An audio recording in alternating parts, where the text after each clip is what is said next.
সকল ষড়যন্ত্রের বিরুদ্ধে আগামীকাল নয়, আজ থেকে সতর্ক থাকতে হবে। আগামী ফেব্রুয়ারি সংসদ নির্বাচনের সকল দিকেও নজর রাখতে হবে, এই মন্তব্য করেছেন বিএনপির ভাইস চেয়ারম্যান শামসুজ্জামান দুদু। সেই সাথে তারেক রহমান দেশে প্রত্যাবর্তনের পর গণতন্ত্রের নতুন ধারা উন্মোচিত হবে বলেও জানান তিনি। যেখানে যেভাবে যে অবস্থায় থাকেন না কেন, সতর্ক দৃষ্টিভঙ্গিটা আপনাদের রাখতে হবে। কোথায় কি হচ্ছে, আমাদের কি করা উচিত। সামনে নির্বাচন, এই নির্বাচনেও সতর্ক থাকতে হবে।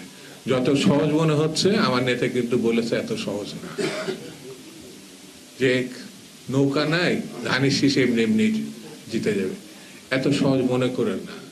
নানামুখী ঘটনার আমাদেরই মোকাবেলা করতে হবে। আমরা যেমন ফ্যাসিস্টকে, গণহত্যাকারী শেখ হাসিনাকে মোকাবেলা করেছে, আগামী দিন আমাদেরকে গণতন্ত্র প্রতিষ্ঠার জন্য ঐক্যবদ্ধ থেকে নিজের নিজের দায়িত্ব পালন করতে হবে।